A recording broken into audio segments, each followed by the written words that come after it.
Ole pe ke mau kau whakataha toi pe, me he whaleloto whae pe ko pō malia tupu Immaculate I mau whanga ia ki he hoani.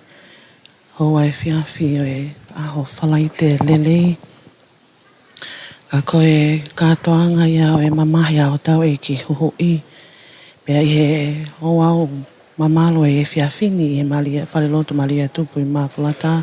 Koe Katoanga o e Fekita ki he Kolosi. Ahoni au whanonga toa ia e siasi I hono whamana manatu. Ai mo ui au tau Eiki ko Sesu Kristo maa ki tau tolo. Ki mua e tau tutuki a ki he Kolosi. Pene tau whanonga mai ai. Ane uhu hoa pongpongi ko ia oe ahoni. Mo e Katoanga mahu inga I siasi. Ka koe Moimoi tonu ai pe. I hono whakatatai. Pea koe whamanatu ai pe ki he siasi katolika hono kotoa. O ik whiwhine mo tangata. Ai mo ui au tau Eiki pea tau tutuki a ki he Kolosi. Tau dalelei tau dali whiwhia toi pea ki mo tolu hono kotoa au tau kau whataha I he hoani. Pea ku mo kau whataha mai Tonga Eiki ni pea ku mo kau mai me ngai o tumoto I tore lau. Nā mo ngahi o tumoto ko ngahi o tuwhanua I tō pele anga mama o atu. Tali whiwhia toa ki mo tolu ki he hoa mamalo koini mo e Katoanga au tau kei whanonga whakataha tuai.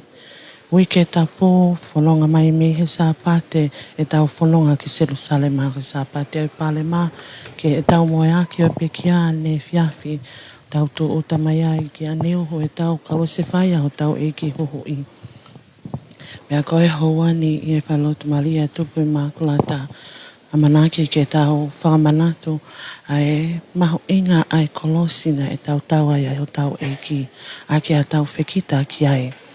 Katoanga makehi e whiawhini pia te tau kau whakatahai o atu whakataha pe I e tau leiti o pia pe ke tau pesi Facebooka. Whaamu pe mamanaka le rei o kwa utaki atu ki he tapa hono kotoa. Au kau mai ai ka inga lotu. Ke whaleloto malia tupu Immaculate, whanofo mai ke ngai sea I loto whaleloto. Ka koe whakatahataha ai pe ai palokia. Ngahi misteri. Ngahi misteri o kua he wahe kia ai palokia tupu Immaculate. O kuna hoko pe koe taha I he ngahi aho mau inga koe ni he wau o I siasi. Aho mau inga ini. I he tuia e siasi katolika hono kotoa. Ane huna tau whanonga mai pena tau kaila ke tau Kolosi whaia. Whanonga mai ai e siasi I hono tataki e tau tupu, pe koe whanau la taki, ai hala o e Kolosi, pe koe whanonga a Jesu ki kale wale. Ai ngahi mamahi, na ane foa, ko uia pe koe tau ngahi anga hala. Kamata me hono whakamau ui, e ponto pailato, ki hono fua ai Kolosi. Pea mohono tā, mohono wipi. Whetawheta whei. Tō hai aloi mata e toko lahi. Ko uia koe mau inga e. Siofia e kafo au tau Eiki ko uia pe koe ngahi tō no. Mō tau ngahi anga hala. Whanau ngā tuai ai hala ai Kolosi e ngai pompongi o ahoni. I he ngahi palokia ke o siasi I Tonga ni pia pehe whoki ki molina. O taha pe he o wau, kana e whanonga e malia tupu Immaculate, I he waloa neuho. Pehe ke he ngahi palokia ke he pe, I he Katoanga Mamahi o Eiki. Moimoi ai he se tāsio e hongo fulu maa whāga koe ngahi stepuia. Whanonga ai a Jesu I he ne Mamahi. Pea tau kaila ke Kolosi whaia. Pea tau tutuki a ia ke Kolosi. O ne pekia. O tau lau whawheta I pea tau lau koloa. Koe tāpua ki ko fungani atu. Pea tau fungani ange. Ie tau mau inasi koe uhia ko ene. Whē lau lawa ene mo ui ma te tau tolu. Peki ai ma te tau tolu e Kolosi e pompongo e ahoni. Pea koe ho wani ia. E whaha ele mai ai ai Kolosi nei tutoki ai ia. Ke fofonga e whale loto. I loto whale loto. Pe iei pe mo ngahi Kolosi. Ka koe ngahi Kolosi koe whakatai pe ia. O e Kolosi na ane peki ai. Koe tō ia e toko taha Katolika hono kotoa pe. Koe ofa ia kua hulu whau ki o tau Eiki ko Sesu. I hono tutukia. Ihe e tau tutukia ki he Kolosi. Koe Fekita ma ke hepe koe uma ki he Kolosi. Koe whakaha au tau ongoi. Pea mo e tau lau tau poaki koe tau monu. Ihe e tau kei la kai mo e tau kei mo ui. Koe uia ko ene whei lau lau. Ko uia ko ene kalo se whai. Aene mo ui ma te tau tolu. Katoanga mamalu ia e hauani e roto whare loto malia e tupu Immaculate. Pea whatau wangi pea ko tau ina siai tau te whito i e te mautolo. Malawa ke hoko ai o wau e hauani. Mo e katoanga koe ni. E ngahi tapa ke keo e kolopeo i kai iai ha mau whainga maali e. Ke kau atu e ngahi o wau mamalo i siasi. Ke tau kau whakataha i e hoa koe ni. Mo mamata mai pe e tau pe si Facebook a. BroadCom FM walfitu poini nima. Pe e time ta tau o atu pe e lea i e tau leti o walfitu poini nima. Tataki mai pe e o wau mo e katoanga. Mamahi a Eiki e hauani te teo ai Fekita ki e Kolosi. Tangata e pātele e peli mansela. Pea tokoni pe kia e tau i palokia. O mau whangani. O siniolo pātele Liturgical whinau. Pea pehe ke kau tokoni. E nau whakahoko ai whatonia. O i whiawhi koe ni. Ngai aho e tolo ma kehe pea huluato ke tui ai Kalistiane. Tau te whito ke tui ai Katolika hono kotoa. Whanonga mai mehe moi ake o pe kia ane whiawhi. Pea koe tumu e ni ko tau wao mai ai kia i e hoa ni. Hiri ai tau kaluse whai ake Kolosi ngai hoa pongpongi. Koe whainga maare ko toi o mai ke whai ai Fekita ke Kolosi. Koe whamana manatu. Hai ne ofa au whuato i a te tau tolo hono kotoa. Tau ki mau whainga maari ai. Tau hoko ata e whanonga i e maman koe. Whahoko ki e Fekita. Ki he Kolosi ia. I he whaleloto mali e tupu Immaculate. Toko lahi au pito e wakai atu ki he au kau mai a kai ngalotu. Pea koe katoanga e ngahi aho mamalu koe ni. Pe ngahi katoanga e whamili. Pea koe whamaa whana e wakai o ko kau whagata. Ai tamai, ai whae moi whanau. Pea pehe ke kau toka vai o kunau ki mau whainga maari. Ke nau ki ia o mai ki e whaleloto mali e tupu Immaculate. Kau whakataha i e ngahi o wau mamalo i siasi. O atu ia i he hauani. Katoanga mahu inga e aho ni e kai. Ke toi ngalo pe e kai peke matawhiatu me he atamai mo e whakakau. E tātou lai anu tau whamanatu. Hange nai ha katoanga ngā maheni mai. Katoanga ngā maheni e tau hono kotoa. Foua ai mo aki o e pekia ka koe aho mo e whiawhi te pile o mohe. Pea tau kau whataha i he katoanga e hala Kolosi mo e Fekita ki e Kolosi. Kai he tui e siasi. Koe historia tupu a ke tau whamanatu ke tātou lahi. Ke tongi pe tuu ke whakaukau ai taha hono kotoa pe. Ai ofa maonga ma ofa uwhatoa tau Eiki ko Sesu. Ko whea e taimi. E toki tuu ai ke whakaukau hono kotoa ai. Katolika hono kotoa. E kai pe tuku hano whakamanato ai mo ui au tau Eiki ko Sesu i he ngahi aho koe ni. Whanonga mai i he halatapu. Ki he olita. Kai kautau hi misa, pe ke seminalio, pe ke pātele e peri mansela, no e tau hi palokia, mo siniolo Liturgical whinau.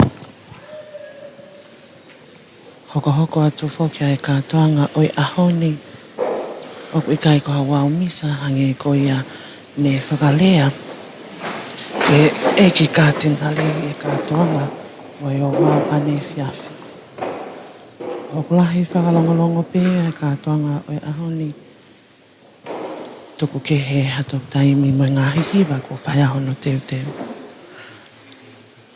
Ko Katoanga e ho wani o whakahai a kia whapapa ma ke he ki he ale tale ke e ko sesu ki sto. Ai tolo tui ai taha hono ko toa koe whapapa. Koe whakahai ai teu teu ke whai ai Fekita ke Kolosi e hoa koe. Ngai aho mau inga koe ni whanonga mai me ane whiawhi me moe ake o pekia a o mai ai ki he hawani. O kui kai ke toi whakahoko. Ha hiwa whakakololia mo whakawikiwiki e koe haleluia. Koe ngahi hiwa. Koe whamanato pe ai pekia o tau Eiki. Toki teu teu pe. Ke toki hiwa ai haleluia. E toi tuu au tau Eiki. Tau te whito ki he teu teu ai moe aki o e Eiki. I he poa pompongina. Pātere e peri mansela. O kone tataki atu e Katoanga, mamalo e hawani. Pea ak makehe pia e honi, moe molu maluk makehe a hono Katoanga. Whatawangi pia ko tau inasi tatau ai i he hawani.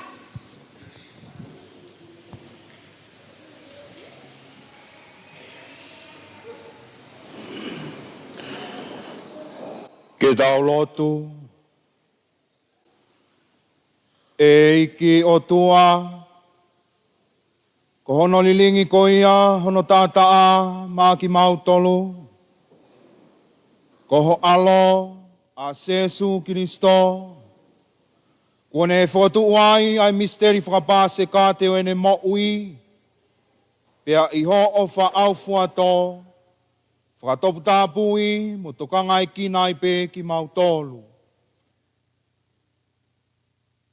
Mau kole ni a Kristo ko alo ka ko mau Eiki.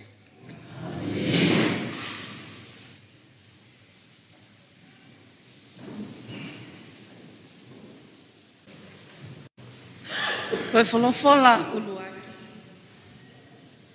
Ai sea wahi ni mangofulu maua, me ni mangofulu mātolu. Wakai, e whai whakapoto-poto a eku se wāniti. Tene fotu, pe tene mahiki hake, pe tene mā olunga au pito. Hangea na e ofongi koe, e he toko lahi. Kai whewhe, hono tainga, hono whakapalaku i. Nai ikai me iha koe mama. Pea ko hono fotu ngā, nai ikai me hange koe hako i tangata. Pea tene whakaoho walei, hangahi kakailahi.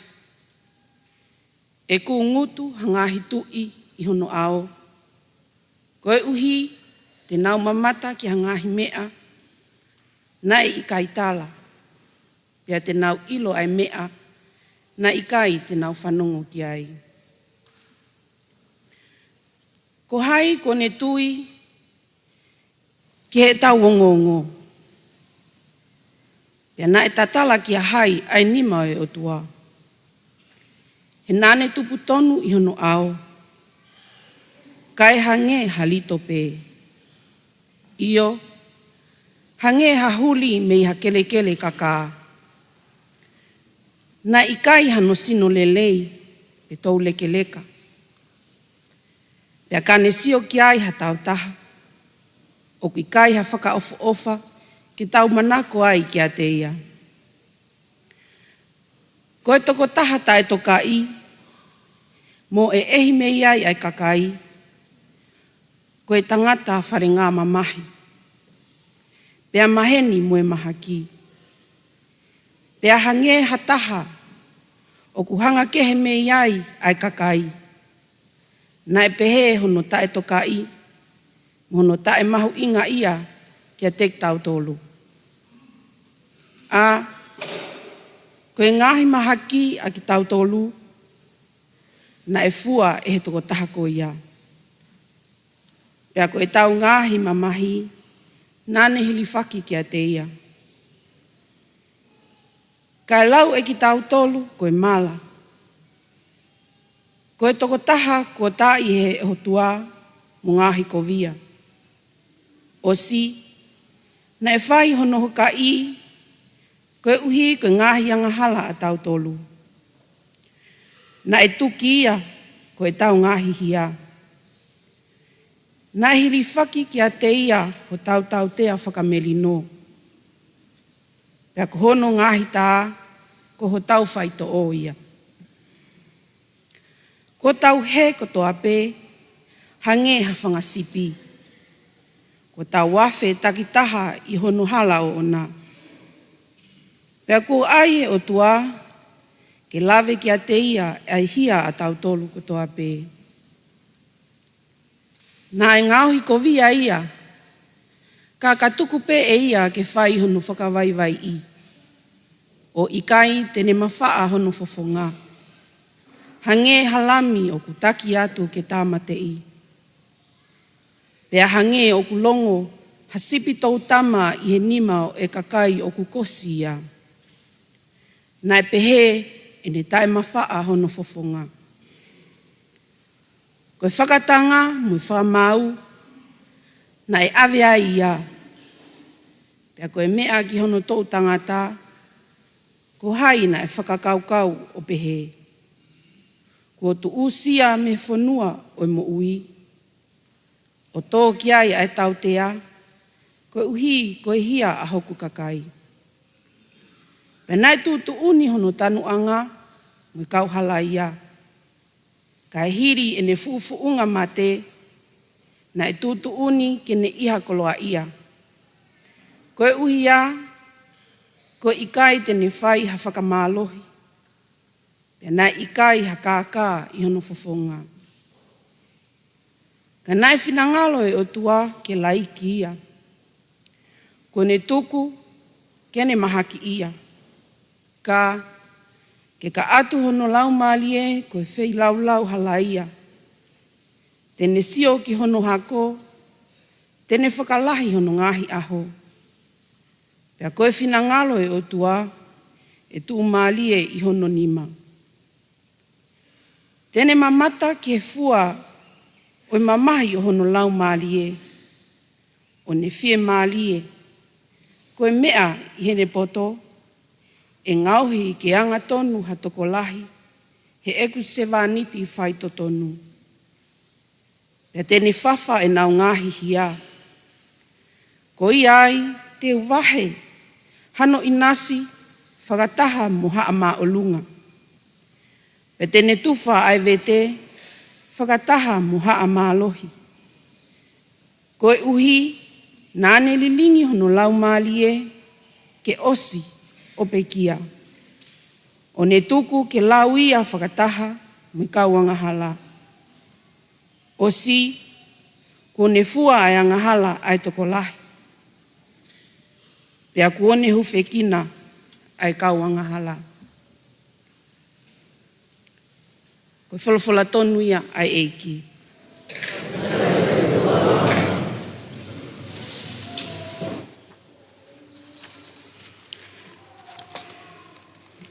Same whetali aki,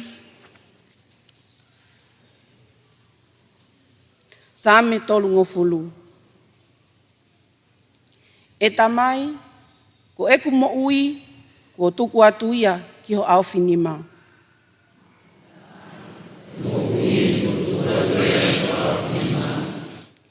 E Eiki, koe kumi hufanga o ku whai atu ki a te koe.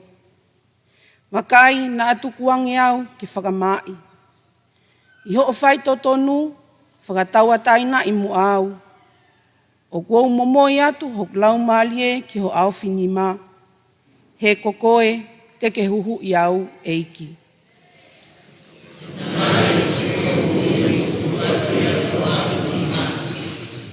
I e wakai a hoku ngāhi whili, ko au koe luma anga. Ko ha manu kia anga ki hoku ngāhi kau ngā api. Pea moha manawa, mo mawahe anga hoku ngāhi kau ngā mea.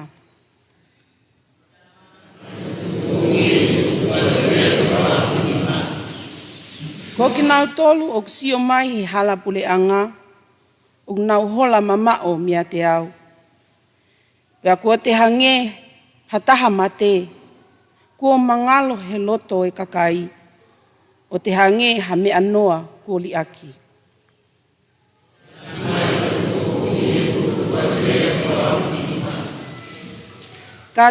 Ka ki a te au, o kou whalala ki a te koe Eiki, te ulea au, ko hoku o tua koe.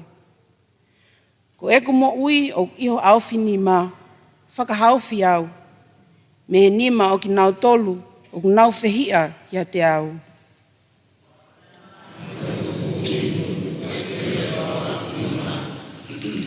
Hangai whafonga mai ki ho se vaniti, pea whakahauwhi au i ho o ofa.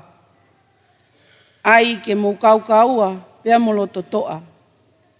A ki nau tō katoa pē, o amanaki ki he Eiki.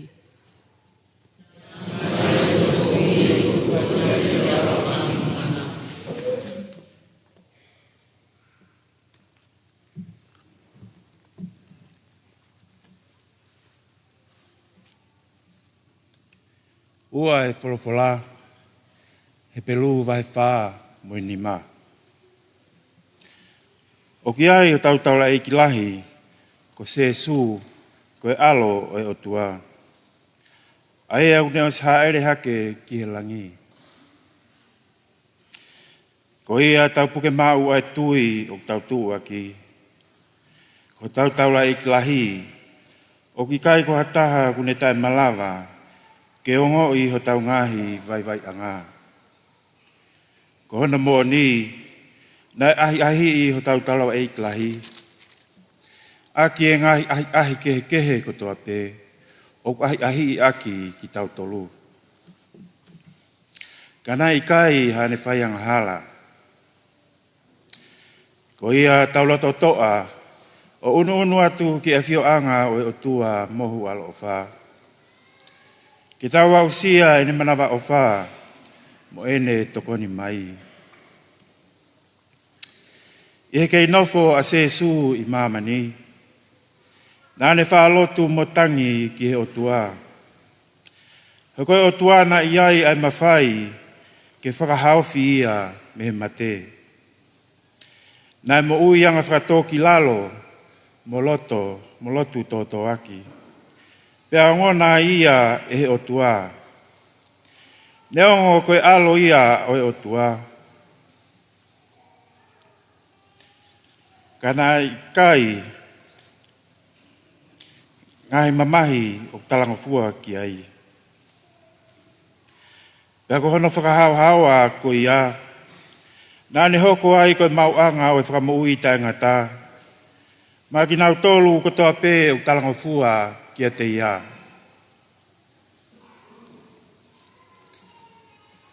Koe wholofola tonu ia ai Eiki. Tongatapu e ngō lerei.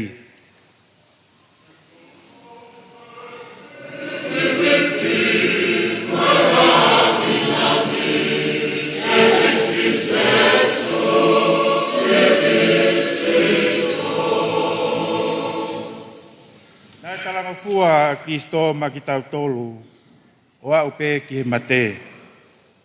Ko he mate he Kolosi, ko ia ai na hiki hake ia e he otua o maulunga.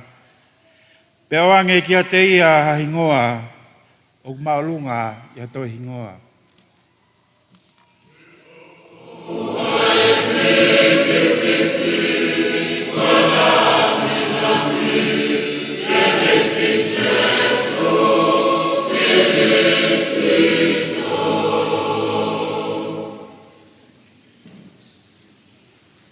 Mea i whukilalo, i tau whanongo rewa ke pāsi o tau Eiki, ko Sesu Krisito.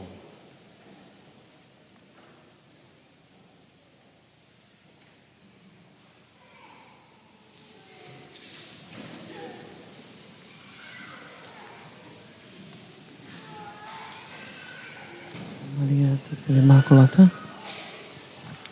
Ko e Katoanga o e pasi o e Eiki. Pe tataki e tupu ia e whanau la taki.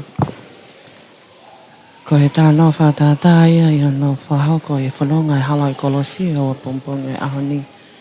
E toi whahoko atu pe ahono tala noa i he whanau la taki. I he o wau o e hawani. Pea katoki hilia e hoko atu lewa ki he konga mau inga o e Katoanga o e whiawhikoini. A ko e Fekita ki he Kolosi. Lo tonga whanawhanawha e whanau la taki ki he Tongatapu o e whalelotu malia e tupu Immaculate. Pea ki ai pea e toni ihi ko nau whili ke nau whakahoko. Ahono lau. Pe te tau whanonga ko e niko no toi tala noa i atueni. Ai whanonga a sesu ki kalevale. Te tau hoko atu ki ai e hoani.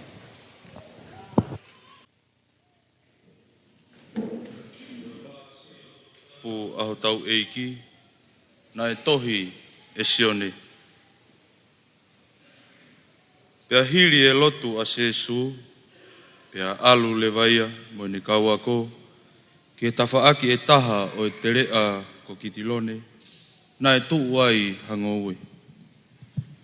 Pea na e o a sesu mo ni kauako o nofo ai, na e ilo e siutasi ai feitu ko ia. E nā e tuolahi e whaanofo ai a sesu mo e ne kauako. E alo rewa a siutasi ki e wheitu go ia. O ne taki ki ai ha kau so ti aloma, mo ha kau re o tempare. Nā e whekau e he kau taula Eiki pure, mo e kau wharesi, ke nā uo whakataha mo siutasi. Nā uo atu mo ha ngahi mama, mo ha ngahi tūhulu. Pea ko nau osi whakamahafu. Na e ilo e sesu e mea kotoa e hoko ki ai. Pea ne alatu ai pē ka te kinau tolu o whehui atu. Ko hai o ku mau koumi.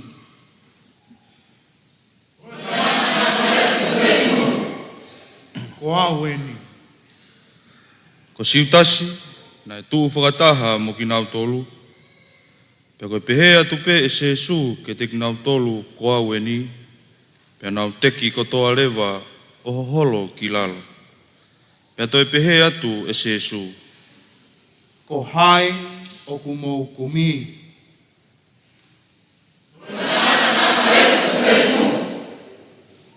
Na aku osi tala atu ko sesua. Ka pau ko au o ku mau koumi. Pea mau tukuange hono toe koe ni ke na uo. Ko ene lea ko ia, ko uhi ke mo oni ene lotu koe na i pehe. Na i kai ke he mea te au hatokotaha he whaahinga na ake tuku mai. Nei iai a here tā a Simone Pita. Ne unuhi o tā iake tamai o Eiki o taula Eiki lahi. O motu ai hono te ringa tō matau. Ko mare kusi a hingoa o tamai o Eiki. E whekau lewa e sesu ki a Pita. Whakafoki e here tā ki hono ai anga. Ko pau ke winu he ipu mala. Ko tuku mai he eku tamai ke winu ai. Pea toki puke rewa a sesu e soti aloma, mo e ne kau tangata, pea mo e kau reo tempare. Pea nau hai honongo nima, o tō mua taki atu ia ki a anas, ko e tamai ai mari o kaya fasi. He ko kaya fasi, na e taula Eiki lahi, he tau ko ia. Ko ia nā ne talange ki he kau takisiu, e saiange ke mate hatoko taha, kai hao ai kakai. Na e Moimoi atu ia sesu a Simone Pita, moha toi toko taha he kau ako. Ko e toko taha ko ia, na e maheni mo e taula Eiki lahi. Pea Moimoi atu ai pe ia sesu ki he loto a o taula Eiki lahi, kai nofo pe a Pita ia i tua i he vee matapa huanga ki he api. Pea toi hu atu e toko taha ko e ki tua, O whakarea ange ki he tāhine reo matapā. Pene toki whakahu mai lewa a pita ki loto. Pea pehe ange e tāhine ki a pita. I kai koa koe toko taha koe he kawako ai tangata. Oku i kai. He koe pō momoko ia. He koe tafu he kau ngā ue, mo kau leo tempare, e nā wafi, o nā mū ai.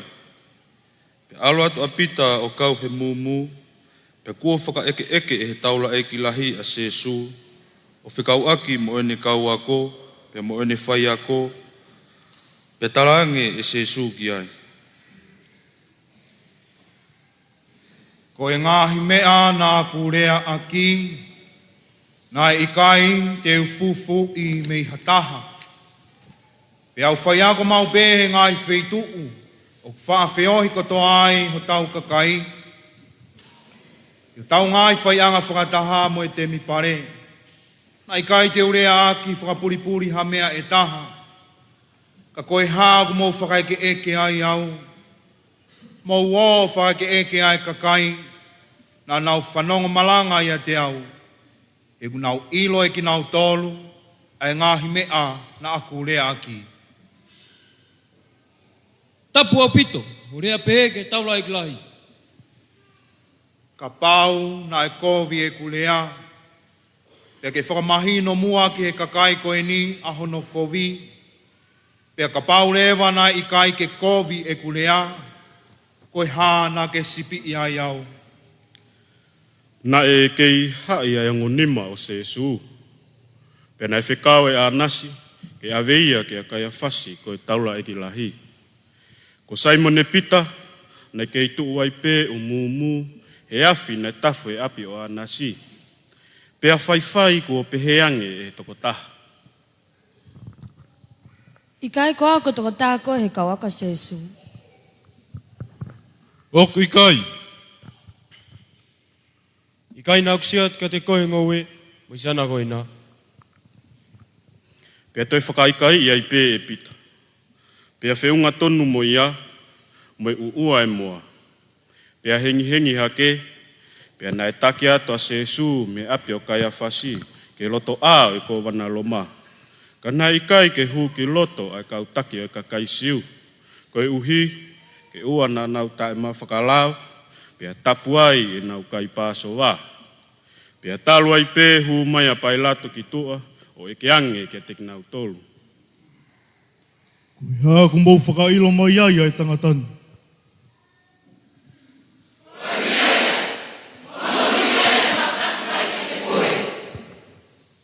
Pi awe o whakamau i aki ho mou lao pē aki mou tolu.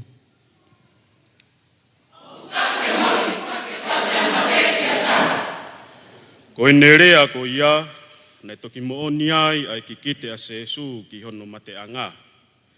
Pea toki whoki rewa pai Latu ki loto a o eke ange ki a Sesu. Ko e tui koa koe o e ka kai siu.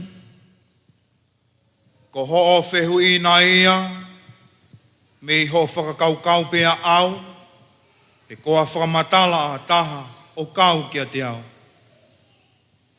E koha siu au. E ka kai pe o au. Me kau taula Eiki pure.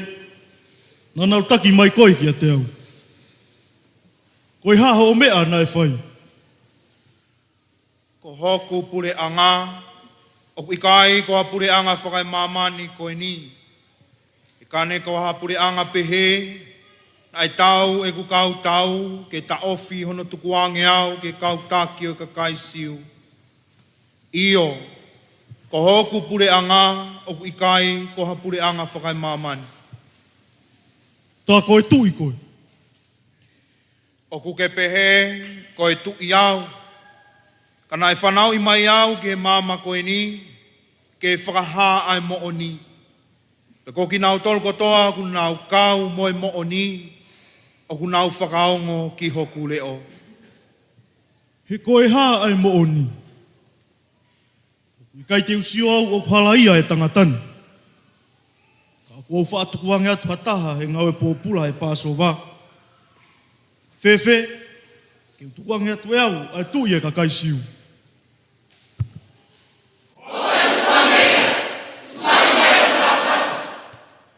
kako palapasa koe tangata whaihia. Nai whikaurewa e pai lato ke tā ia Jesu aki ha maia. Pea nai hanga e kau sotia o whi hano kalauni aki ha wākau talatala o aiki hono ulu. Pea nau toi aiki a te ia moha pulupulu lan kulokula. Pea nau toki aluatu o peheang. I la koi fua e tui e kakaisiu. Mo nau tuki ia. Pea humai lewa pai lato o talange ki he kakai. Te uwhekau ke taki mai a ki heni. Pea toku mahino ai ke te kumautolo. O kui kai te usio au ki ai o halaia. Pea toki humai a Jesu ki tua.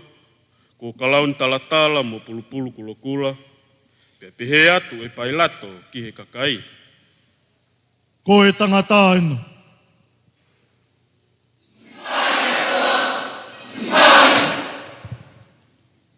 Mo awea e ki mautolu o tuki wha. E koa wia, o kai te usio au ki ai o halaia.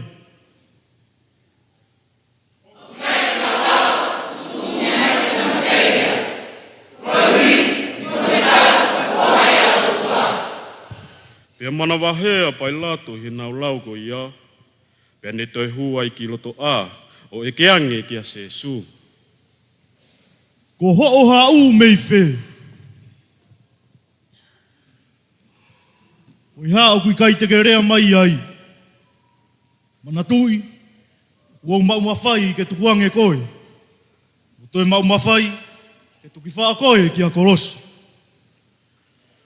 Na e ikai, te ke mei mau ha mawhai e taha ki a te au. Ka kohono whoa ki atu mei olunga. Ka aku halai alahi ange ai toko taha na ane tuku atu au.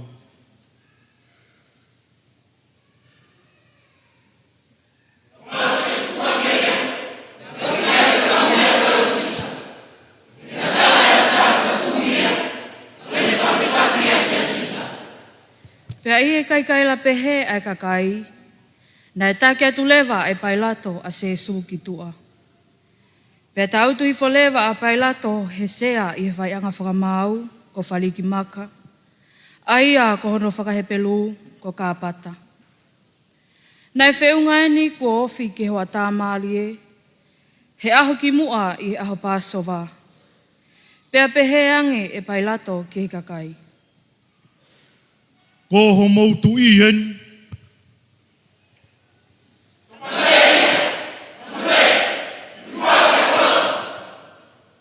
Ke utuki wha ko a ho mautu i.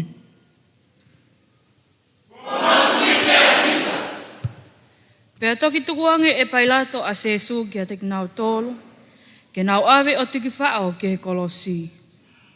Nā nau taki atu a Jesu o kuneha amo hono Kolosi. Pea nā wau ki e wheituu ko ulupoko. Ko hono whakahepelu ko kolokota.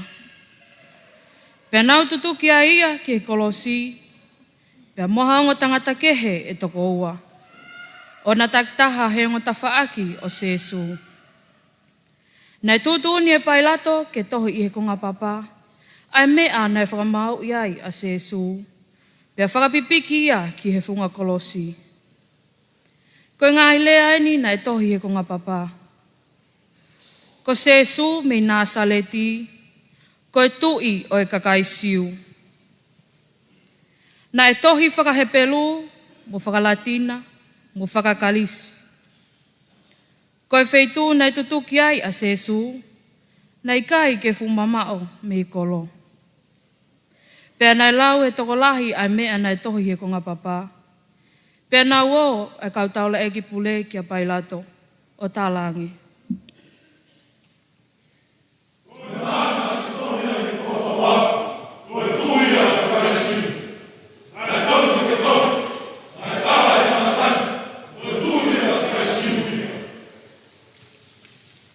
Mea pe kua tohi, o ia pe. Pea hili hono tuki whao e kausotia a Jesu.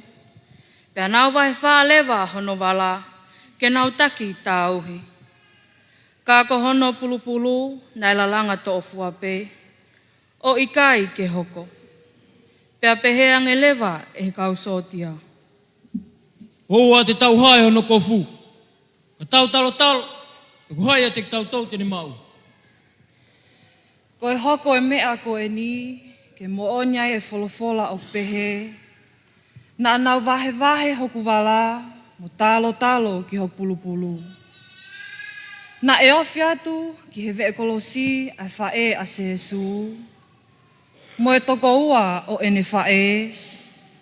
Mo malia koe waifi o Kaliopasi, pea mo malia Magdaline. Pea sio atu a se Jesu ki he ene whae, mo e toko taha na ane ofa taha ai i hene kauako, pea ne pehea ngelewa ki he ene whae.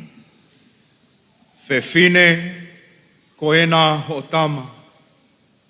Tama ko ena ho whae. Pea talupe me iai, mo e nofo ai whae a se Jesu, he api o tangata ko ia. Na e ilo e se Jesu ko lava kakato e ne ngawe, pea ne ai lewa ke mooni ai lau ai folofola, aki e ne pehe. O kuou fie inua. Na e tuu ai hahina wai ne mahi, pea na e hanga e he tokotaha o unu ai haoma, o velo hake aki ha wā i sope ke inu me iai a se Jesu. Pea inu e se Jesu e waine, pea ne toki pehe. Ko lava. Pea ne punou hifo o pekia.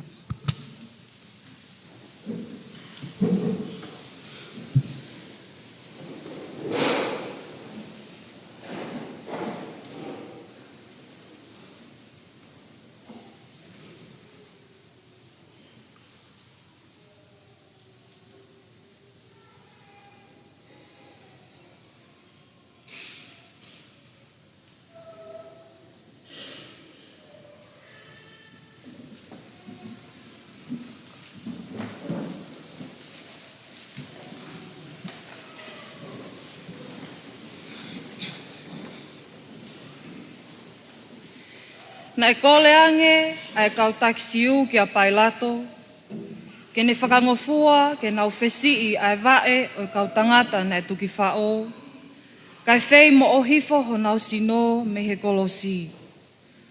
Ko e nau kole pehe, he koe aho whalai te ia, pena e ikai te nau loto, ke tau tau ai pe ho nau sino he Kolosi he sapate, he koe aho tapu ia. Na e uluak whesi i he kau sotia, ai vae ai ongo tangata na tuki whao whakataha mo se Jesu. Pea na ua uatu ki a se Jesu, ko osi pe kia ia. Pea na e ikai lewa te nau whesi i hono vae. Kai hanga e he sotia e taha, o hoka i e waka o se Jesu, aki ai tau. Pea na e tawhi mai ai i e toto, pea mo e vai. Na e whakamatala ki ai ha toko taha, na e mamata tonu ki ai, kai lava ai ke moutui, oku mo oni e ne whakamatala, pea oku ne ilo ilo pau e mo oni e ne whakamatala. Koe hoko e ngahi mea ko e ni, ke mo oni ai e folofola o pehe, e ikai mawhesi hano hui e taha.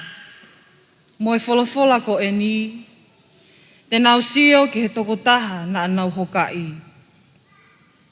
Na iai ha tangata ale matea ko Sosefo, na e mui mui whakafufu pe i a se Jesu. Ko e uhi, ko e ni ilifia he kautaki o kakai siu. Pea aule tangatani ki a Pailato, o kole ke tukuange mua ke ni ave ai sino o se Jesu. Pea loto ki ai a Pailato. Pea ave lewa e Sosefo ai sino o se Jesu. Na e alu whakataha a Sosefo mo Nikotimasi, ko tangata na e alu ki a se Jesu he po uli.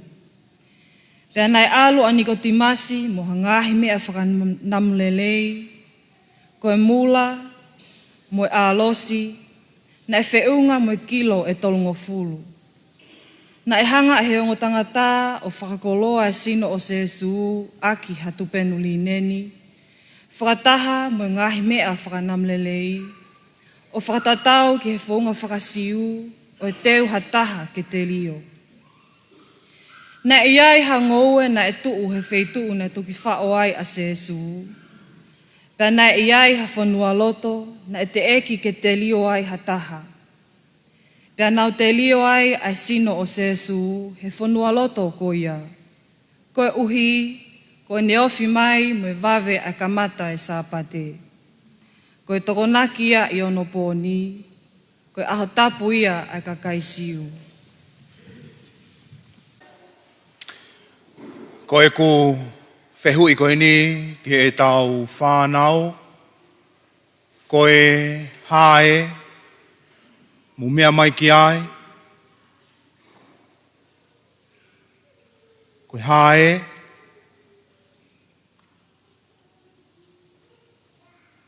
ai mai kou tau potu mai. Ko e hae. Ko e hae. Ka mo mea ua koe isi ela. Koe ha. Koe ha? Pare tala tala. Pare tala tala. Whakamalo lahi kia te koe. Ko tui lahi koe ahoni, e nou pēr, a eku whakahoha a, i he vahe wholofola, o makatuunga he ki i pare tala tala koe. Koku mea nei nofo whai koe ane nai e. Ko e ku nofo o ngahi. Kai peke uofi ki he pare tala tala ko e na e si i whakateunga ki a Eiki. Ko e ku nofo e taimlahi ko whenga ke whakahu e ngahi. Mea kou māsila ki tua. Kau ki ahi. Masi ko e mamahi atu. Ko e mamahi atu. Ko e whehu i rewa kia te koe pia moau. Na e whakatau mua, ai pare tala tala kia hai. Nai whakatau mua kia te koe pia moau. Ko ki pare tala tala koe, nai whakatau mua kia te koe pia moau. O kuiai, a hono ngahi mahu inga, ka te omi pēe mahu inga la lahi e ua. Ko ulaki a hono mahu inga, nai whakataipe i hono ngahi ko ia, e kau sotia loma, ke whai ake ai whakanofo tui. Ka, i he pare mai a moe olive. I he nau whehi a koia ke kakai siu, na nau whirewa e ki nau tolu ia ai pare tala tala.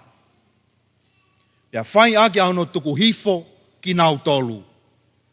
Kai tālunga pia moe Eiki, ke ne hanga tāli ae.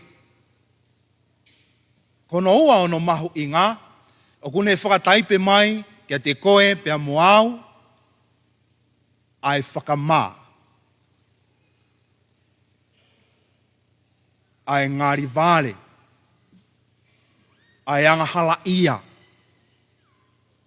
Ko nau tolu ia ku whakateunga aki e. Ko e hano uhinga, ke whakamanatu ki ai, o ku mamahi, o ku kovia ne mea ku whai. Tau eke rewa, koe hānai ha kovi a Sesu, koe hānai ha kovi a Eiki, na e whakateunga ki a ie. Ai ki kalauni koe. Te talatu kia te koe ane hia, koe ofape. Koe hia pe ia, na e whakateunga aki a Eiki, koe ofa. Na e whakateunga aki ai. Ave kia i hono anuhia, hono ngahi kovia, hono haha, hono tā, hono tautea. Ngahi kovi kehe. Koe ha nehia nai whai. Koe ofa pe. Kai ngā lotu ko ha meo ke tau ofai. Ase ngahi lea e fitu, i he Kolosi a Eiki, i he ene Mamahi. Pe te uto o mai ai, a ki fo i lea e taha. O kua au fie inua. Ko ne mea pia nei kore. Ko hae tau mea ufai ki he Eiki, ko he unu, i he vinika, i he waine mahi o whakainu aki. Ko e tau mea ai au whetongi aki ai o wha. Ko e vinika. Tau sio ki o tau mamani e ngahi ahoni. Ia e kakai. Nau mate i he ngā we. Toho nau kakawā. I he tui pe moe ofa o tua. Ko ha mea e mamani u whai ka tiki nau tolu. Ko e whakainu aki pēa e vinika. Pea moe whehia. Tala ia i he kau sangato. I he mooni e nau mea ko e ofa. Ko e ahoni ngahi mamani o e ahoni. Ko e palaku tahai. Ko e mamahi tahai. Te tau lava o tui. Ka pau ko awe o ko mamahi ia hono tui. Te ke lava o tui. Ko e ngahi ahoni. O ku tau loto pe. Ke tau tui ha mea o tau fie maari e ki ai. Tau whaka ofa i ai. E ngahi fie maari e anga o mamani. He kai ki tau lau tau tō tui ha mea o ku kovi. O ku palaku. O ku haa. Ko taimeni ihi. O ku ikai ki tau fie ma. He o ku kovia ki he tau wakai. Ko e talanoa e aho ko e ni. O ku talanoa ke ai te unga ai ngahi nau nau. Na e whakate unga ki a Eiki. Pe taha pia o e ne kalanga pa mwene hanu nai whai. Eiki e hoko tua. Ko e hako ke ri aki ai au.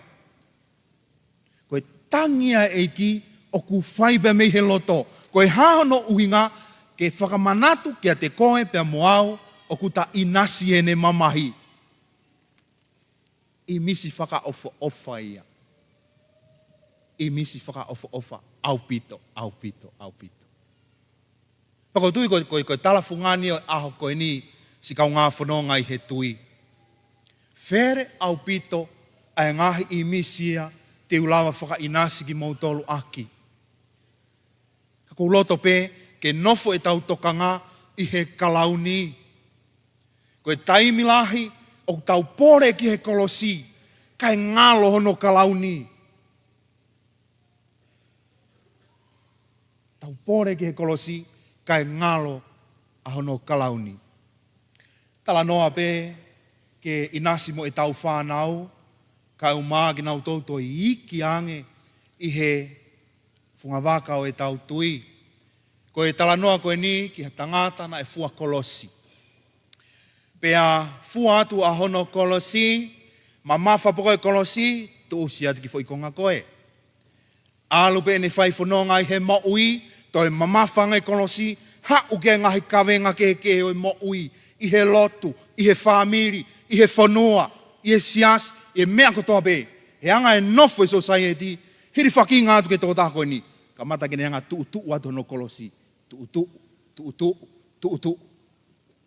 O ware pe, au ke aho ui o e whoki ki ampi, pe hea te tangata tuu i he ngata anga, o e ui anga ko e teu eni ke hu ke kauwai e taha. Tuu mai a pita me kauwai e taha, pe hea nge pita, ri mai ho Kolosi. Ria te Kolosi koe motua, tō ia i he fuan. Ko hano uhinga, no e ki Kolosia. Kai ngā lotu, ko e tau mo uia tau tohe mamani ko e ni ko e fua Kolosi pe. Oua te ke tu ho Kolosi. He ko e hala whakawakawa ia, a ho mo ui ko e ni, ki he mo ui ka hoko mai. Ka pau e mutu ho Kolosi, o ku ikai ki aha me ea ka pau. Ka pau pe nau ofa. Ka pau pe nā ku tonunga. Ka pau pe nā ku whakamore, ka pau nau kātaki. Mana tui e pōpoaki na e whai e taivasi. Tala kou whangatoko ua, o te nau toi whou mai i e hala koe ni. Koe tala noa e ahoni pe moe whakaawhia e ki, whakaonga i ai whainga maari e koia. I he kalauni o tau mau. Pe koe hā, ai ngai whatongia kia te koe pe moau, koe Kolosi, ka oua na angalo a hono kalauni. Taime ni iu ka ke tau fie tui e o ku mamahi.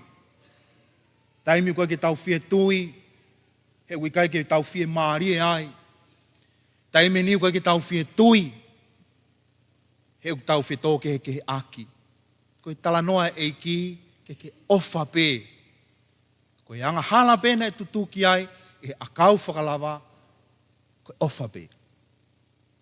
Koe ne hia pe koe ofa.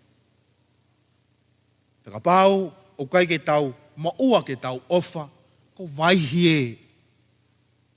Te tau tatau pe ki tau tolu ia mo tangata eiki nai fua Kolosi. Omi ho tau Kolosi ke tau pore pore ai. Peka tāna ki atu au no ngahi ngā wha. Fua! Fua. E nai tala mai pehe eiki ia ko e ku kawe ngā ku maa. Ka aku ikai ke whaingo fua.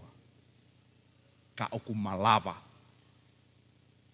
Koe pōre ia ke te koe pia moao. Ka pau ku pehe mai he eiki o ku malawa e tae malawa fua ho Kolosi. Fua ho Kolosi. Koe mea ea o ku neanga whakateunga i koe pia moao. O ku tamakehe ai he aho koe ni. Pea ku talanoa pea e wholofola ke aho ni. Koe hai mahu inga o e whalaite lelei. Koe hai meo koe ke ui ai koe whalaite mamahi. He koe whalaite eni, koe aho eni, na e hoko ai i he tau e wāwhi kuhiri. Ahoni. This is the moment. Ahonia. This is where it all started. Koe mea kotoa pe, o ku whakateu ngā ki koe. Ka pauna i kai ai Kolosi, e kai ke lava ke whakataua taina i ki tau tō. I tau mamahi, e ngahi anga hala kotoa pe, o ku tau whakahoko.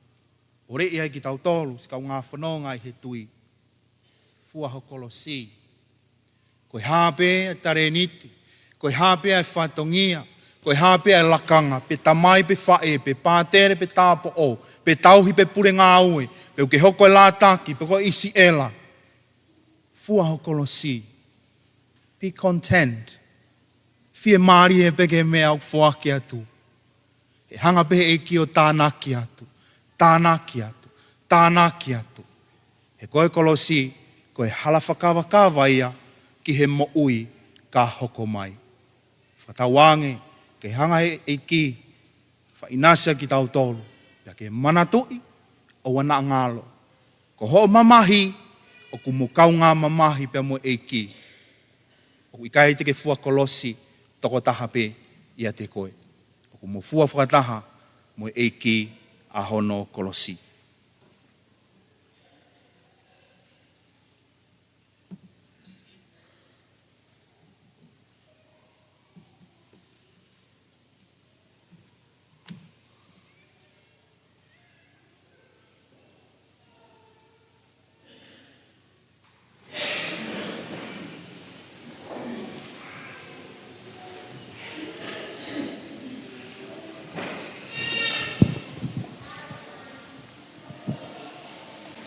Ko he whamanatu ia, ka koe tāpua ke a kua tukuma te tau tolu e pātele e peli mansela a konaki.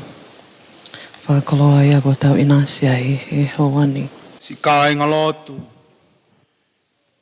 ke mōmea ke ki olonga, whai e tau ngahi, kore hufaki.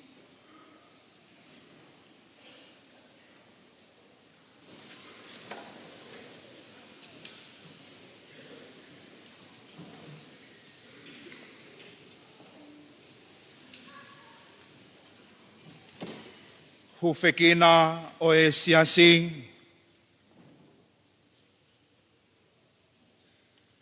Ke tau whakaukau loto. Si kai ngā whina koe uhi. Koe hufekina o e siasi maonioni ai o tua. I mamani katoa. Koe o tua ia, koe tamai o ku ofa. Tamai o kune toka ngai kina. I hono mafi, kene kei tataki, mo whakatata hai ai siasi. kai lava ke tauhi, ki he otua i he merino pe moe nonga.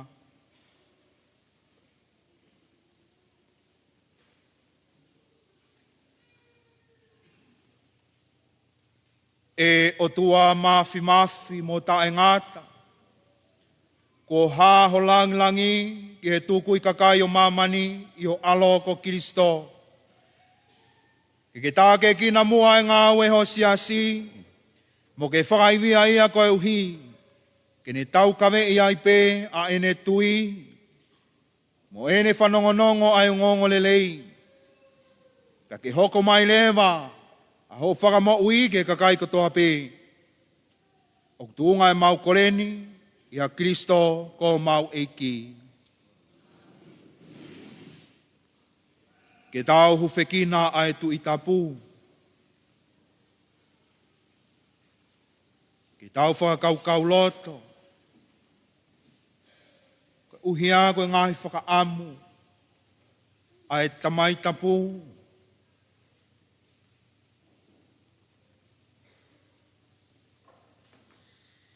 Koe uhi koe o tuana ne whiria ke e pikopo.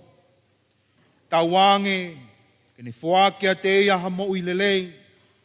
Moha malohi, ke ne tataki. Pule aki a kakai maa oni ai o tua.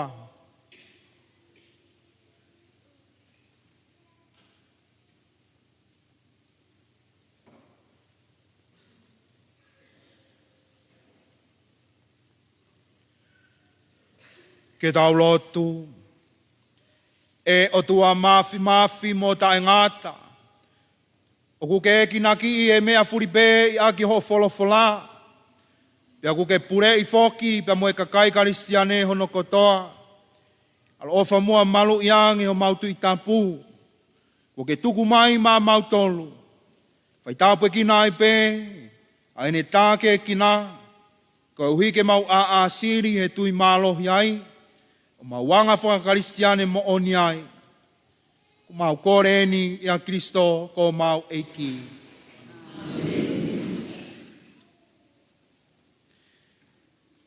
Hufekina e whahinga tapu. Mo ki tau toloni hono kotoa kai ngalotu.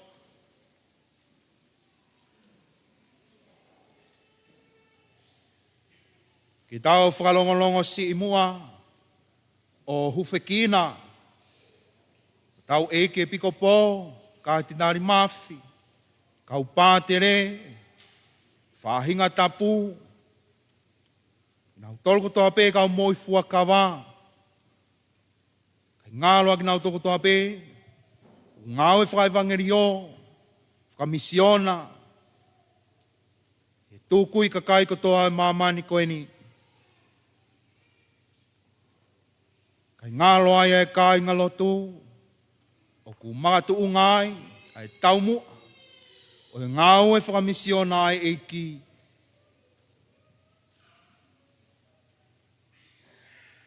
Ke tau lotu, e o tua mafi mo tae ngata, o ku maoni ai siasi e tā ke kina o laumari e, a ngai whawhonga ai whamua ke ngai kore o ku mau whai hakeni ke a Fiona, pea ke tokoni mai foki, koe uhi ke mau tak tā whai whakamātu atu rewa, a hona ia whatongia, i loto siasi, whakahoi fua ke o whinangalo, o kutu unga e mau koleni, ia Kristo koho mau Eiki. Ke tau hufekina, ai kau mo ui whaingata ia,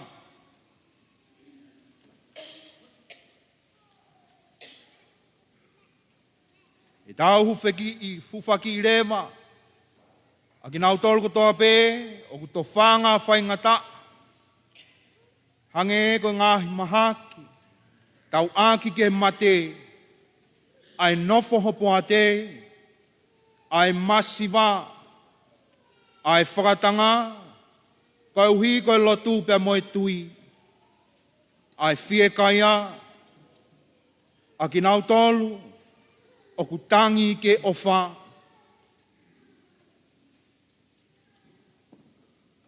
Ke ke alofa e o tua o whakawhia maari e i ki nau tolu.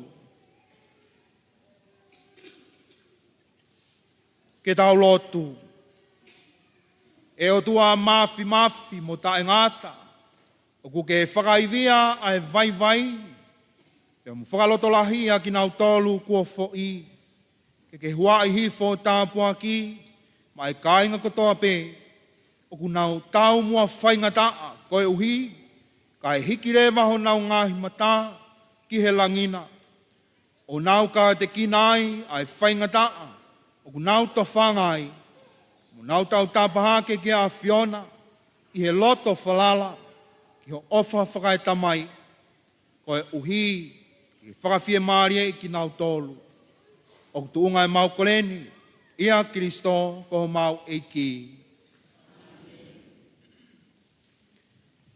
Ke tau hufekina, a e tamatu i, te mohono whare, a e kautaki whakapure anga, tau whanua ko Tonga.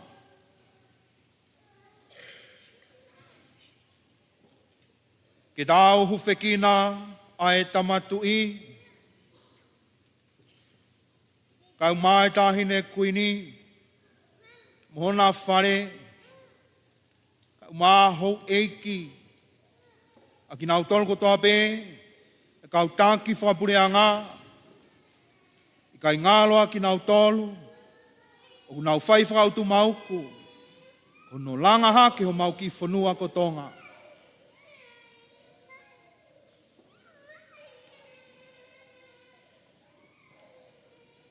Ke tau lotu, e o tua mafi mo tae ngata, tau wange ke whai tāpu e kinai pē, a hota mai o Eiki, a koho mau tui, ko king tu bau no, moe tahine kuini mo mahona whare, ke tuku mai mua ha mama, ke kau tāki o e pure anga, kau mafo ke hou Eiki, koe hui ke mahino lelei kia te ki nau tolu, ho nau tolu ia whatongia, ke tauhi ofa ke kakai o e whanua, mo tokoni ki nau tolu, ke nofo whemerino aki ho whanau o whina, pea moni monu moni tonu ai pe, ai nau ngahi me a whakamamani, mo e tauhi foki ki he a Fiona, o ko tuunga e mau koreni, ia Kristo, koho mau Eiki.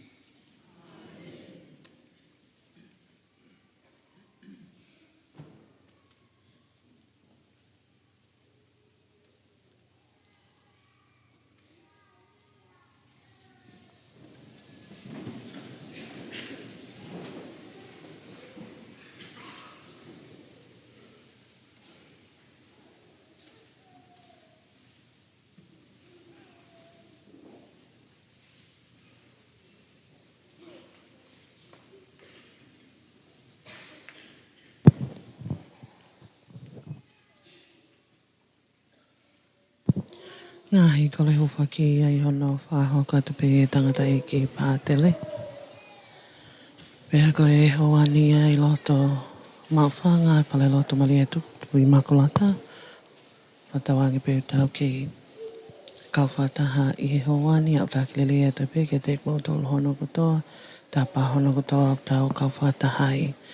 Whalonga to e tangata e ki pātele i Halatapu. Ki he whakatoke lau e whale loto, pehe ki he mōseniolo, utawiko whinau, ko talitali mai e whanau laki, whanau lata ki tangata. Mo he Kolosi, nai whai ai honu tutuki ai ko sesu, i he hala Kolosi, o e pongpongi ai ahoni. Ko ngā mau inga ia o e o wau, whawhetai, e whilau e whiawhini. Ka kono whakawhanonga mai, whakaha ele mai ai Kolosi, me he whātoke lau e whare loto ki he whetau tapo, elia tapo o e whare loto, pe ko e whātonga ia, o angi ai e whainga maali e, ke whakahoko e Fekita e kāinga loto ki e Kolosi, ngai tutu ki ai au tau Eiki. koe awa o e hawani o ko whakapulupulu a kai Kolosi hei. To peno lanu aleti a koe whātai pepea ai mamahi au tau Eiki. Pea e whanonga mai le vai, whaha ele mai ai me whakatoke lai whale lotu e whai ahono hi vai.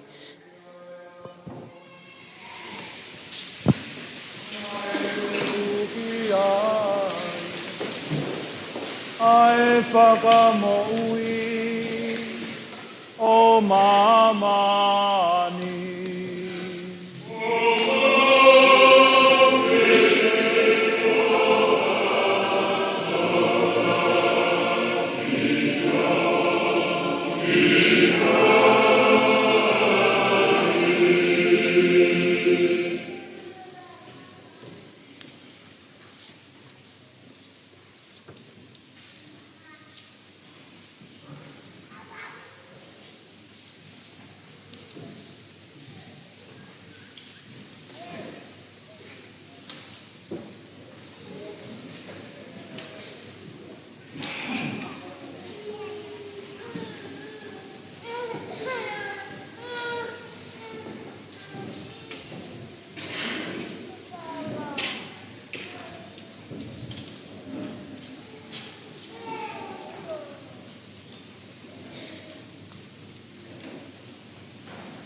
Na e tutuki ai, a e whakamoui o Mamani.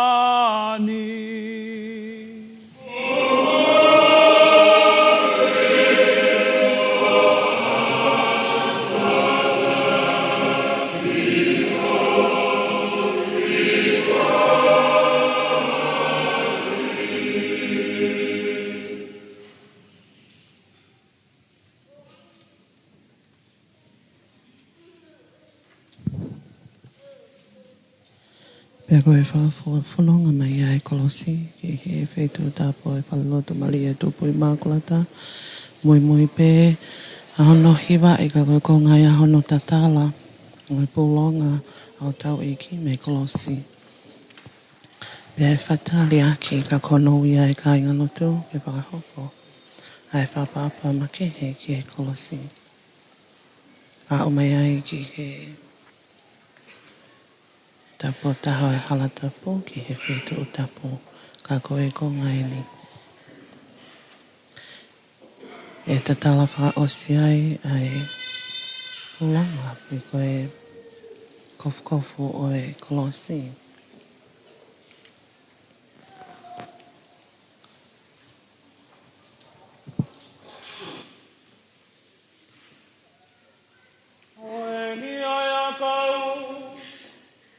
Na e tutuki ai, a e whakamoui o Mamani.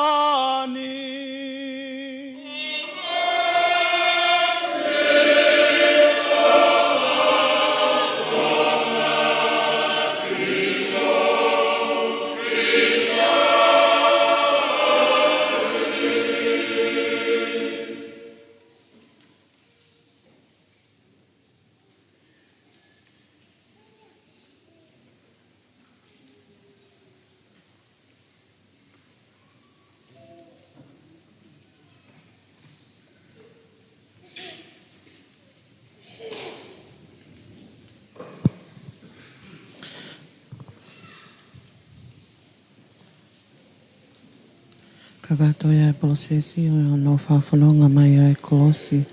Ne tutuki ai ho tau Eiki. I he whātoka lau e whale lotu, ki he fufonga e whale lotu. Me koe e lia tapoia. Hoko atoa i he wani ki he Fekita.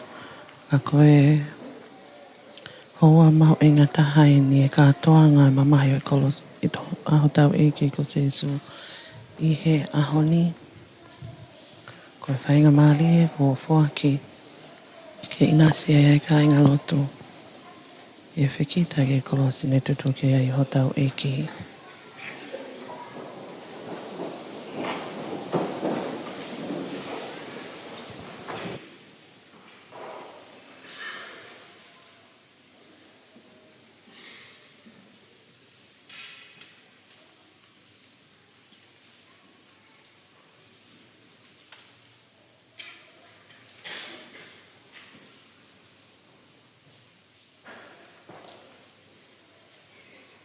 Ora tu e tau hoko atu lewa, e Fekita e Kolose, ngau e aki a loto koe ni, laine mai e ua, whakaonga ia, whaupeta whaaki, e iau mo ngo Kolosi e ua, e ta whaaki koe, mo Kolosi e taha i e ta whaaki koe.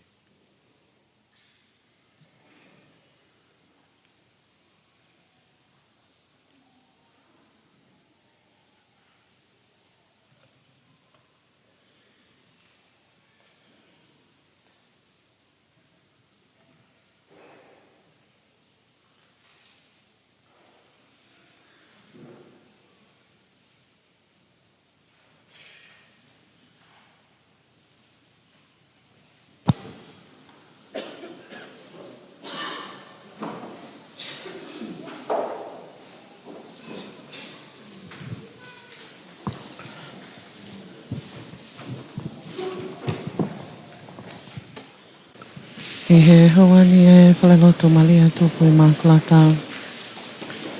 Ko e whanowha atu i nea ka inga lutu. Nā o tō lai me atu. Ko e Fekita mo e Kolose. A ko e au mau inga taha i nea Katoanga e aha koe ni. Me ke veke ai e taha hono kotoa i e Sas Katolika. Ke nā o Fekita ke Kolose nai tutu ke ai au tau Eiki. Katoanga mamalo e ahoni, i whanonga tu ia. I he mamahi au tau Eiko seso. I hono Kalose whai ia. I e tau Kalose whai ia. Wa o mai ai ki he hawani. I e tu ia e Kalistiani, ka te whito e Sas Katolika loma. I tongani, tai e sisa tongani mo niwe pepe he ke tapa kotoa pe o kolopo. Ko e wha ilonga i nia. Wa kutumutumi a ki ai whamanato. Ai ngahi a ngahala. O dau ngahi hia. Ma tō ngai e peki a Eiki e Kolosi ma te tau tolo. Koe whainga maali e okulau tā puaki. Pea lau kokolo ai. Ai tau taha hono kotoa e whangawaka o Siasi Katolika loma. Pea koe whama whana e wakai atu ki e whawhonga longa i whanau. Mau inga ki he mātua tahi whanau. Ke whakao ai whanau ke nau Fekita ke Kolosi. Aho tau Eiki. Tata lelei, tata whiwhia atu pēha ki motolo hono kotoa tau kawe hauani. Tata te whito i te motolo mau mamata mai e tau pēsi Facebook a. A koe houa whakakoloa e ni ki he tangata i Katolika, ma whiwhia i Katolika hono kotoa pē. Ia umaia ki e tumutumu. A koe ofa ia o tau Eiki. Tutuke ia e Kolosi, kua whai e mau inasi i he hawani. E whahoko ai ai Fekita ki he Kolose.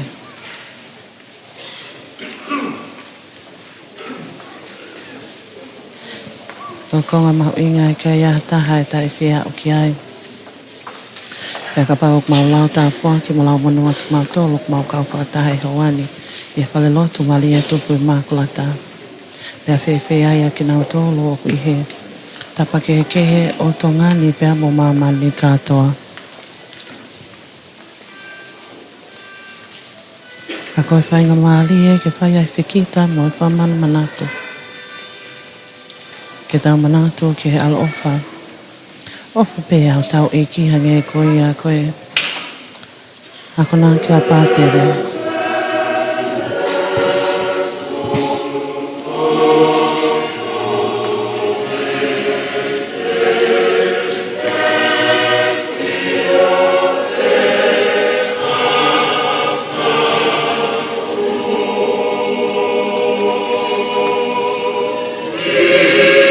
Amen.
Ke kakato ai kai ngā Latu e whainga Mali e ke Fekita mo e Kolosi I he oa o Fekita Kolosi e hawani me whare loto Mali e tupu Immaculate.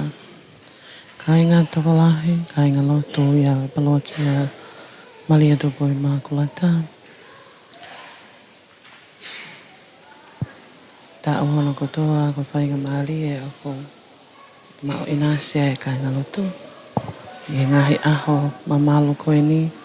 Tā te whito ki he hoa koe ni. Ka katoa kotoa I ngahi whamili, ngahi loto whale. E au kau mai ke mao whainga Mali e. E whahoko e oma ki he Kolosi, pero Fekita ki he Kolosi. Hangi ko ia ko tau kau whatahai I he hoa ni. Hangi makomoko a pita mao whanga I he hoa ni. Lau lau a pita natula. O ia koe Katoanga mamalo e hoa ni. Neo koe ne malo malo. Ange ko au fia nai ka koe. E a whakawha ia ki he Katoanga e hoa ni. Tā te whito e ka whataha tu moi kai ngā loto. Mai loto Mali e tupu Immaculate. Koe ka katoa ia e hoa mau inga e hoa Fekita mau Kolosi. Whawhanonga pia whahaela e tai e Kolosi. Whawhoki. E whahatoke lau e whale lotu. Ko ngai e hoko e tuki ai wae. Whelau lau e hoa ni koe. Katoanga e Sacrameniti pe koe tali Eiki. Ange ko ia koe anga mahini ngahi o wau e aho koe ni. Koe aho ni o koe kai ke whaiha. Wha ilonga Kolosi I he hō. Ki he kamata ai o wau. Moi whelau lau. Pea e pehe pe moi hile whelau lau. E whanonga whakalongolongo e te pea e kai ngā. Koe whelau lau makehi au e aho. Mau inga koe ne aho whalai te lili. Ange koe ane tawongo nao no kotoa e tāpuaki me he Eiki kātenali a ne whiawhi. Koe tau misaya a ne whiawhi e moe aki o pekia. Pea te tau toktoi misa pe a pongpongi. I he moe aki o e tautuu. Ange koe ia koe Katoanga ne mamalo e no. Hoko atu ki ai e iri o e whilau lau misa a ne whiawhi. Ka koe whawhi au mo e Kalisia. E lolo tonga ni ia. Koe anu whaha e mai e nea e Kalisia. Me he whahihifo e whale lotu. Pe koe ka pela koe ia e tapoto ki he ta whaaki o e apita po o. Whawhoki mai ia ki he te pile o lita ka koe aletale. Hoko hoko atua ia e o wau mamalo e Katoanga o e aha koe ni.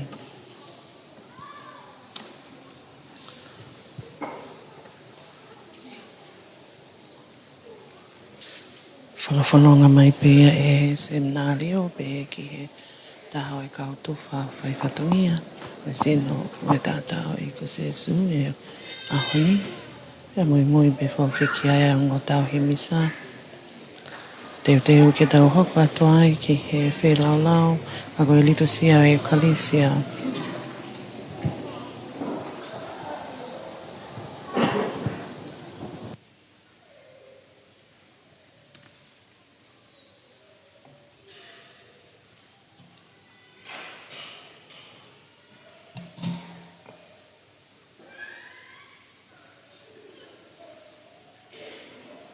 Tau whai kore rewa ke o tuako tau tamai.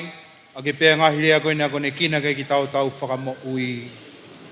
E mau tamai o kui he bani.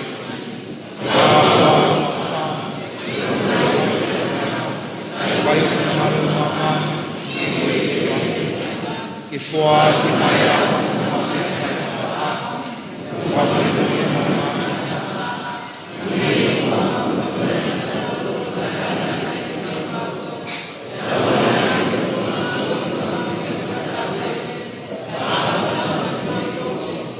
E ke mautanga ke whahaf ki mātou me ngai kovi fuape. A whei tau lalo ke toka e pē meri no he lotonga mau ngahi aho. Pe tunga toko ni mai ho alofa. Tau wange mau nof tau taina e meang halamu whenga tā I a fuape. Ka mau nof o tarifa ke e pē ke toi ha ere mai. A mau whakamo iko Jesu Kristo.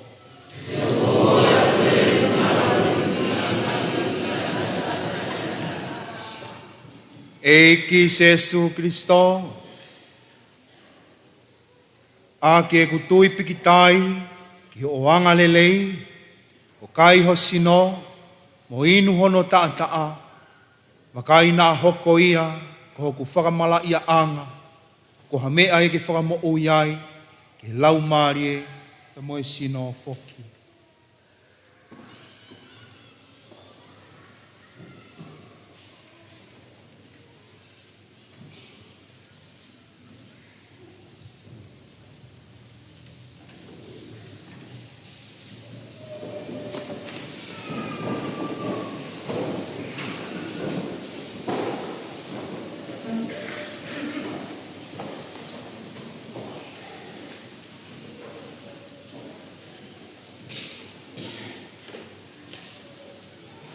Ko eni ai a keno ai otua, o kune fua mo aveanga hala mamani, monu ia ko ki taua u whakawhi ke katoanga alo oi otua.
O au ia e tala Eiki, ko hoko atua e Katoanga e Hawani.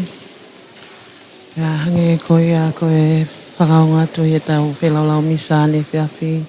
Ko e whaunga ia e tala Eiki o e ahoni. Me he whale loto malia e tupu i Immaculate. To e whawhoki. Mo e whamanato ki e taimi au tau tale e ko Jesu Kristo. O whahoko a ki ai tōlo tui. A ki ai tui i e whapapa mo e apasia. Ki mua hano tāle sino me tātā e ki Jesu Kristo. Ki o tau loto. O au ia e Katoanga mamalo tau kei whanonga toa i e Hawani. Tau kei whanonga tope i he Katoanga o ia Mamahi au tau Eiki. Whanonga ia o mai ki he Hawani. A koe hoa ia o sa kalamenite. Pe hange pe koe hoa o Fekita mo e Kolosi. O ia ko e tokalahi a ka inga lotu. Ko paupe ke tau whanonga atu e ke taimi. Ke loloa. Ko e tui kaki. Ai ka inga lotu ke nau tale sinama tata o tau e ke Jesu Kristo. Ko ngā mahu inga e tui ai katolika. Ko e whelaulau misa mo e Katoanga mamalo. Whanonga e ngai taimi tapu. Ai aho tapu tau whanonga atu. Ai aho tapu hono waini. Ai aho tapu e tolo mahu inga makehe. Whanonga atu ai siasi pe koe o iloa. Koe Easter Tridium. Aho hono waini tau whanonga atu ai. Koe viviri o koe loto ai whiwhine i katolika. Ma tātai katolika ka hono kotoa pe. Ke nau tāri ai sino e ki ko Jesu Kristo. I he o wau e tali Eiki pe koe sa kalameniti. I ai pēr mana ki leleo ko tau ke kauwhata e Hawani au tā ki leleo e tupe e whamafola e Hawani. Mi he whale lotu mali e tupu i Immaculate. E teik mo tolu hono kotoa. Pe o whea tapa o mo kauwhata mai e tau leitio pe pehe ki he ata. Ko e Hawania ka hiri pe ai Katoanga o e Sakalameniti pe ko tari Eiki. Pe e whahoko e tā whaki wha osi.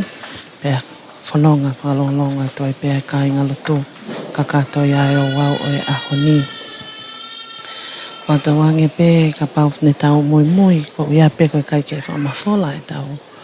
Katoanga e pongpongo e ahoni ka koe historia o no Moimoi i ai pasio e tau Eiko Sesu. I hono whahoko i he hala i Kolosi pe koe whanonga i Kolosi. Katoanga o whala mali e pe a ke he atu. Hange nei hano to tono mai pe e ngahi whamamahe na i whakahoko. Ie whanonga Sesu ki kale vale ke tau mamata tono ki ai. Tau wakai tono ki ai, pia i kai ko atoe whaloi loi. Tānai, pia tau pe ke tau mamata ki ai hange koe a koe ako naki o whakoloa ke tau tolo e pātere a koeni. Ai ngahi wa mamahi, ai ngahi tāma, ngahi uipi, ai ngahi kafo, ai eko seso.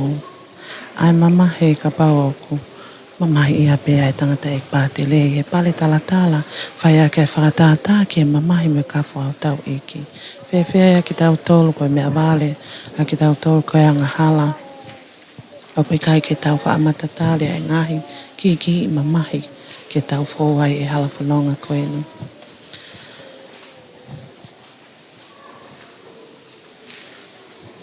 Ope hea e tala ai aha koe ni.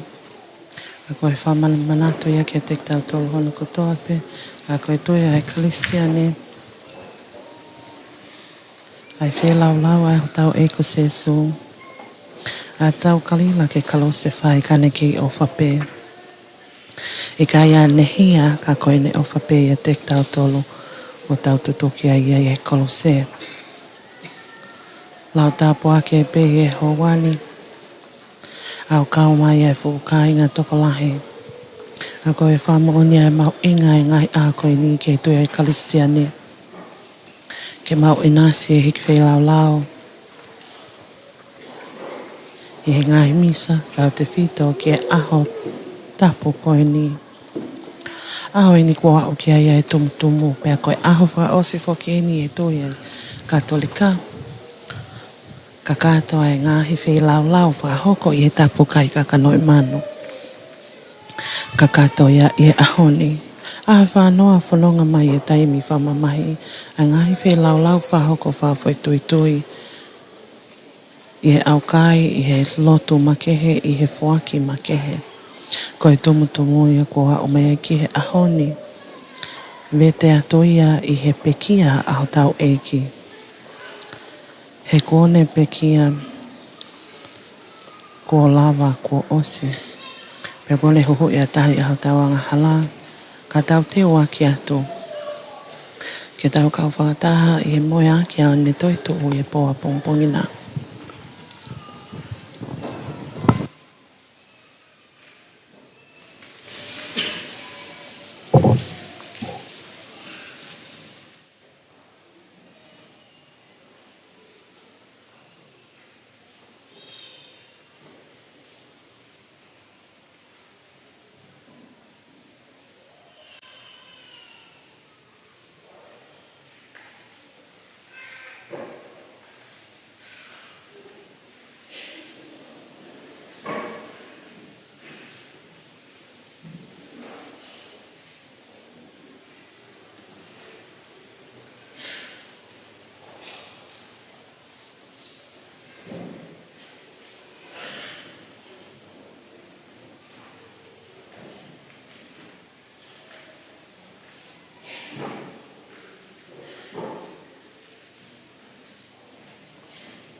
Ke whakakato pe hoa tali Eiki e Katoanga mamalo e aho koeni.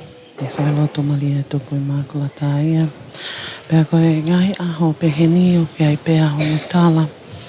O ko me ke e whakalongolongo pe. Lahe ngahi hoa ka koe.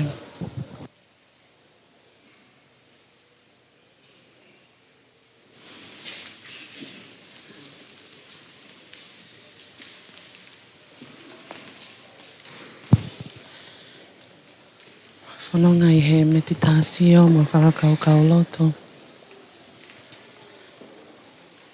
Ke mau inga pea moe tumutumu ai aho koeni o inasia e Kalistiane hono kotoa. Tatau te whito pe ke kainga loto i sas katolika loma i Tonga Moimoi. Pe ke tapa ke heo i kolope.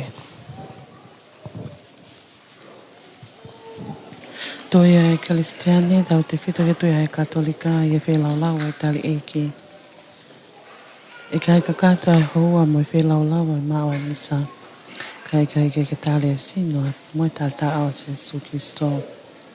I e bāne moi waine o whahoko i he Katoanga tali Eiki. O e pia no ngahi ongo makehe. Tai mea ko te ma umisai au kai ke te tali Eiki. Ka ngai a mamalo pe me ngai a tapo whai whanonga toa e SSC. I e taimi wha mamahi tau te whito ke tumtumu ngai a hoi tolo koeni. Tawa o mai ai ke aho hono wa i e whiawhini. Ka ngai aho ko pau ke whenga pe toli toli ai kainga lotu. Ke nau tali ai sakalamenta ai konfesio.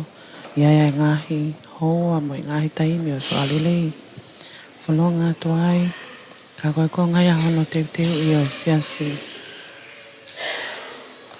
Nau mau kakato ai ngahi.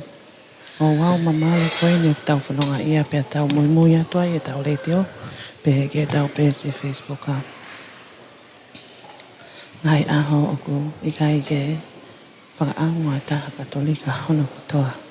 Ke nau tai tale sino moi tata o tau Eiki i Sakalameta o e Ecclesia pe Sakalameta o e tali Eiki. Hoani ai he whalelotu malia tupu Immaculata. O tau angi pe o pau tā kilele, tau kei whelongo a kilele i pe. Tau te whito i te mautolo malawa ke hoko ai. Katoanga mamalo e hoani. Tau te whito pe he mautolo e whungawaka katolika. Iau tau te whito ke tau kautoka vai vai. I kai malawa ke a o ke hangahi whai a ngā loto. Ka koe whaunga, pea koe e tau whekau aki. Pea koe mao ia i ngā hio wau. Whainga maari e whamawhola ato ai o hoani. Kakato i e o wau tali Eiki e hoani. Pea to e whawhanonga, whahaele ato ai e o Kalesia, ki hono mawhio anga. I he kapela ko ia e whahihifo ai whalelotu malia tupu Immaculata. Whapapa makehe au e hoani.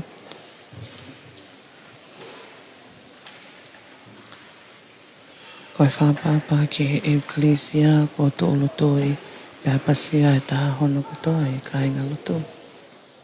A koe tui whukia e katolika. Koe Ecclesia wa whio whalilo lilo e au tau e kuseso.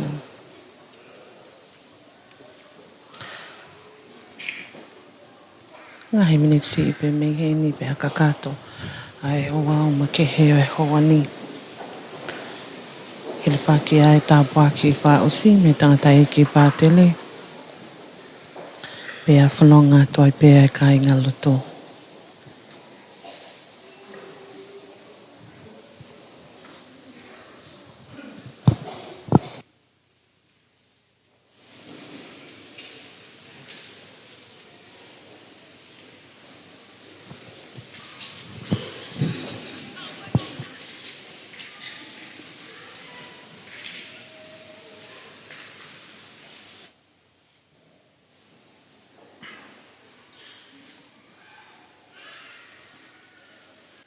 Ke tau lotu.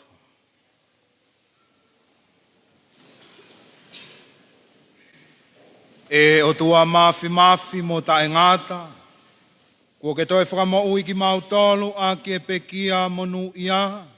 Mo e toi tu langi langi ia Kristo, tawange ke hoko atu pea e ne ngau e whakamo ui.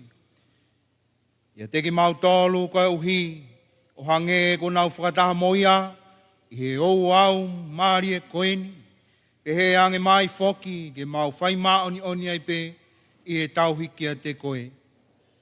Tuungai mau koreni, ia Kristo, ko mau Eiki.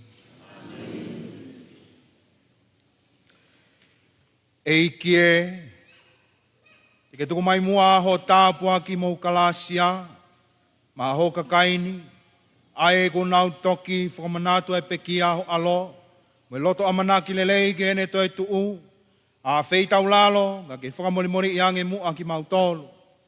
Ke whawhie maari e iho mau loto, koe uhi, ke ututunga ki ai pe ia teki mau tolu, ai anga o e mau tui, na wau sia e mo ui ta e ngata, ok tuunga e mau koreni, ia Kristo koho mau Eiki.